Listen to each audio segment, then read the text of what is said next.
Welcome back, everyone. Today we're talking about the new bracket system proposed by Wizards of the Coast to better help differentiate commander power level and why it won't work. So first up, let's get you caught up on the news. The Rules Committee has disbanded and has turned control of Commander over to Wizards of the Coast. And this is a move that I am not thrilled about. I'm pretty upset about it, to be honest with you. It's been a few days, so I've had some time to get over it. But in general, I think the format is better off being managed by people who have no financial incentive in the format and their only goal is love of the format versus Wizards of the Coast and Hasbro, who has financial incentive to manage the format. So for now, they said they're not going to reverse any of the recent ban decisions, which I think is a good idea. I know that Gavin Verhey is going to be involved in the team that's overseeing Commander now, and I trust Gavin. I've met him, I've talked to him. Who I don't trust is Hasbro. What if Hasbro has a slow quarter in like 2025 at some point, and they're like, hey, we're leaving money on the table by not reprinting these cards, right? That's a very big concern of mine. So for now, I don't think we'll see a lot of changes, but a year or two from now, that is what I'm concerned about, where we might start seeing the greedy changes. I think for the first year or so, they'll play things very safe. After that, who knows? So yeah, I'm upset about all of that, but that's not the main point of this video, so we're not going to dwell on it. Let's move on.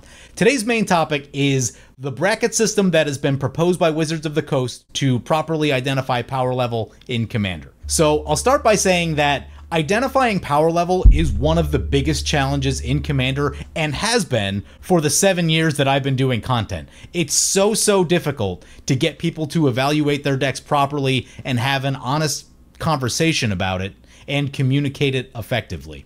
And there are a lot of reasons for that, and we'll talk about a bunch of them in this video, and we'll talk about some of the challenges of trying to accurately rate the power level of Commander decks. So first up, let's start with a little light reading. Let's check out the actual post from WotC of what they're proposing. So they said, it isn't anywhere near finished yet, but as part of building this within the community, we're open for feedback, thoughts, so on and so forth. The idea is 4 power brackets, and every Commander deck can be placed into one of those brackets by examining the cards and combinations in your deck and comparing them to lists we'll need community to help create. You can imagine bracket 1 as the baseline of an average pre-constructed deck or below, and bracket 4 is high power. For lower tiers, we may lean on a mixture of cards and description of how the deck functions. The higher tiers are likely defined by more explicit lists of cards. And so the examples they give are bracket 1 would look like Swords to Plowshares, Grave Titan, Cultivate, all very standard Commander cards, where tier 4 is going to be all of the really powerful stuff, and they've listed Vampiric Tutor, Armageddon, and Grim Monolith as examples of cards in those categories. I'm not sure that I completely agree with all of those, but I get where they're trying to go. They go on to say, for example, if Ancient Tomb is a bracket 4 card, which I definitely don't think it is, your deck would be considered a 4. But if it's part of a Tomb-themed deck, my deck is a 4 with Ancient Tomb, but 2 without it. Is that okay with everyone? So this is tricky, and I've learned a better way to have that specific conversation. I call it a thorn. So a good example would be if you're playing Spider Tribal and there's a Crater Hoof in your deck to act as a finisher, the games where you find the Crater Hoof are going to be massively different than the games where you don't find the Crater Hoof, right? Because it's Spider Tribal. And I remember this coming up with Razaketh at one point, and someone was playing a similar style deck. I can't remember if it was Spiders or some other janky tribe, but same idea. The games with Razaketh are going to be very different than the games without it. And then from there, you kind of get into a conversation, well, how many tutors are in your deck?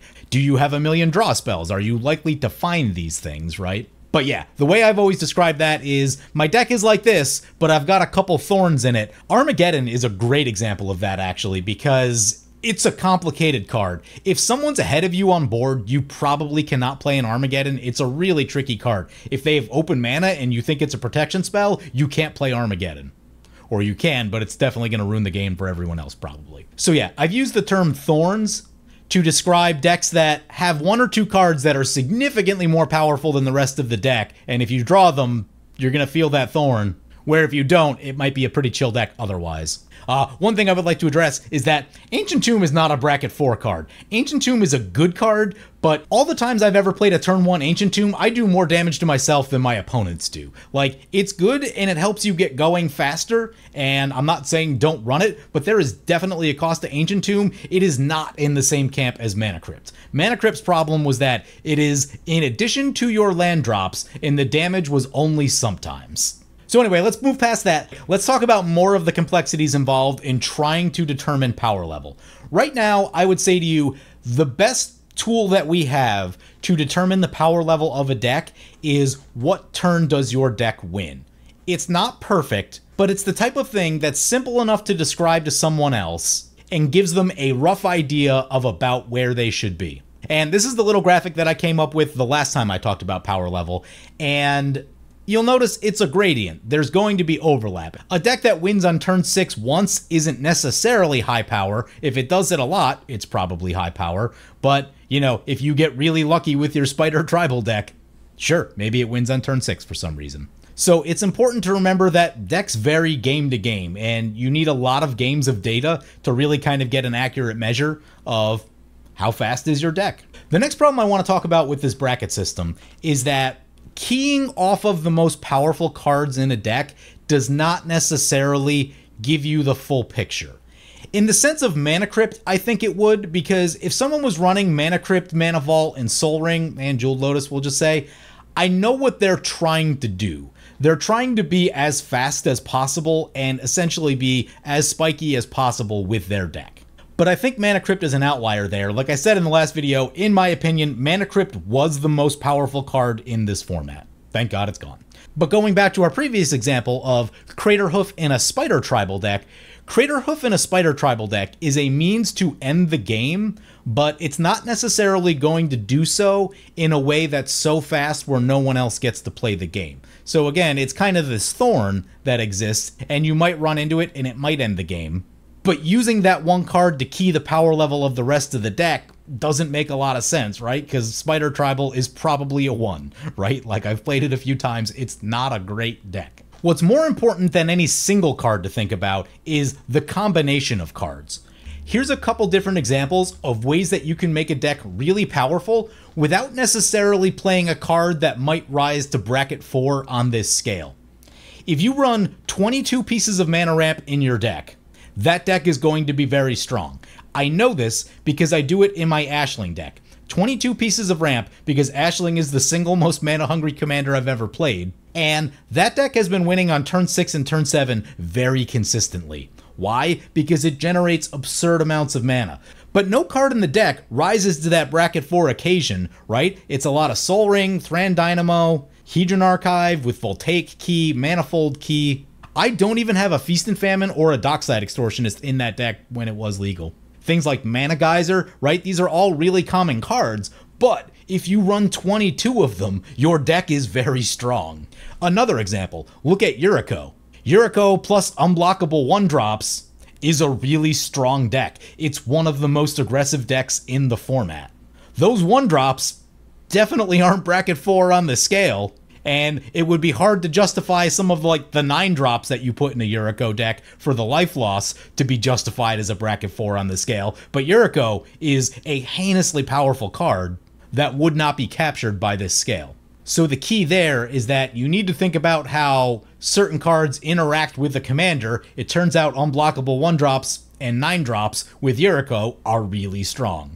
But having gone down this power level rabbit hole before, I'm going to try to lay out all the challenges of creating a succinct power level across Commander. So the first thing is, there are a lot of factors that can make a deck strong. So let's start with a list of factors that can make a deck strong. First is going to be mana ramp, second is card draw, third is removal, and those are the big 3 that really make a Commander deck function. From there we get into the secondary attributes. That's going to be things like recursion, protection, tutors, commander power level, right? Some commanders are just inherently strong, and finishers. And so that's at least 7 different factors that contribute to a deck's overall power level. Now consider that each one of those categories is going to be weighted a little bit differently in how they impact the game, and also weighted differently based on how many cards of that type are in your deck. So the example from earlier, 22 pieces of ramp is probably going to be a strong deck. But if we look at one of the secondary attributes, a deck with 2 to 3 tutors that aren't like the black tutors that find anything is going to be probably about average in Commander. But a deck that's got 8 tutors is going to be very consistent in what it's doing. You're going to find the same things every time, right? In my case, that's probably going to find a Feast and Famine around turn 5 or so. And that's a very strong Magic card. A deck that has like 15 protection spells in it is interesting, right? Because now it's almost impossible to interact with that deck, but they might be weak to you just ramping to 20 mana and casting a Crater Hoof on turn 6, right? So the other thing you have to think about is that being strong in one area means that you're probably weak to something somewhere else. And I think that's the reason why everyone has always said their deck is a 7, because regardless of what it does, it's like, yeah, in certain scenarios, my deck is really good, but if someone's played their deck a lot, they're aware of what things beat their deck, right? So in their mind, like, oh, it's not actually that strong because I'm playing a mono black deck and I burn all of my life on Ancient Tomb, Ambition's Cost, and Ancient Craving, and the mono red deck at the table just hoses me because it's all burn, right? So my deck is pretty good, but it's still weak to something. And like I said, I think that's at least a contributing reason of why everyone always thinks their deck is a 7. There might be other reasons for it too, but we'll leave those for another day. So anyway, with all of these categories that are weighted differently, and it depends on how many and what type of cards you have filling those roles, you've now created this really complex math equation that, like, no person can, like, really sit there and do without doing, like, a ton of homework on their deck. And so everything I just described, in some ways, is not useful because it's so mathematically intense that it's not helpful. But there are takeaways. You know, again, you're sitting down at the table, you can be like, hey, my deck ramps a lot, right? So you're not necessarily giving a power level indicator, but you're giving your opponents an idea of what's going to happen, and then they can adjust accordingly, right? But the main issue with power level comes back to this. You have this really complex equation of what makes a deck powerful, and you need a system that incorporates all of that complexity, but boils it down in a simple way. And that is a really challenging thing to do. In my opinion, what turn do you win on is the best thing that we've come up with so far. Because it does a nice job of not getting bogged down into the weeds of trying to do the math of, okay, well, what if I have 15 pieces of ramp and 10 pieces of protection, and right? So you need something that accounts for the complexity, but is simple enough for people to understand and, like, apply their deck into the model quickly. And so I've been hearing murmurs of this around a little bit. Which would make the most sense is you need an algorithm where you can put your deck into the algorithm and it spits a number out at you of how strong your deck is, right? I think that could be one helpful way to try to smooth out this power level conversation, because so many different things have been tried and none of them are amazing, right? Like I said, I'm still a fan of what turn do you win on because it's sort of the most concise. But yeah, some sort of algorithm-based thing that you put your deck into and it spits a number out at you could be very interesting. That said, it'll be an absolute nightmare to program, and it will take probably a lot of trial and error to get all the little kinks out. What about all these one-off scenarios of which Commander and Magic has tons, just tons and tons of edge case scenarios. And that's kind of the thing, is that it's about how cards interact. We are in the era of synergy. 10 years ago, slamming a Grave Titan, slamming an Inferno Titan, that was kind of your big play a lot of the time.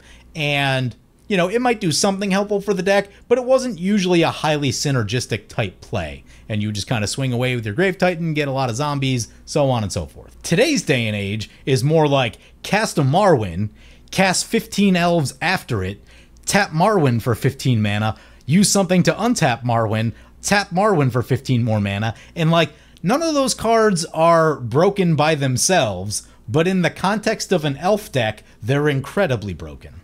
So here's the thing we haven't talked about yet: combos. Combos can make your deck very strong. The current strongest combo is Thassa's Oracle Demonic Consultation. Now, obviously, if you're running that, you should be playing CEDH. Like, you should not be playing that combo at a casual table, in my opinion. And actually, I don't think I've really ever seen that combo at a casual table. So anyway, here's a really good example. Kiki Jiki. Kiki Jiki is a good card.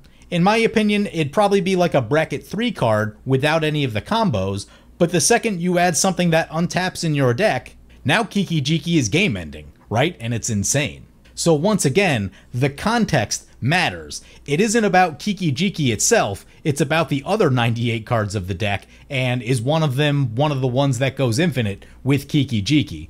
And so anyway, I'm probably missing some points on this topic. Let me know if I missed anything in the comments below. It is a very deep topic. And I do hope that someone at Wizards of the Coast sees this video, because I've spent more time thinking about power level than 99% of the people on the planet, right? Like, I've spent so much time thinking about this problem for the last like 6-7 years, and it is difficult to solve. And I do hope that by someone watching this video, they're at least able to lay the problem out better, understanding that like, oh, we have all these different categories of cards and they affect things differently. How do combos affect decks and affect power level, right? Everything is about the context of what's going on, not necessarily the single card. So anyway, hope you guys enjoyed this video. As always, feel free to comment, like, or subscribe. Thank you for watching. So recently I've been working on a secret project that's really cool, but it's also going to be horrendously expensive to get filmed. So I greatly appreciate anything you guys are able to contribute to the Patreon in order to fund that video, and I hope to be able to share it soon. And of course, thank you to my Patreon supporters. You guys are awesome. So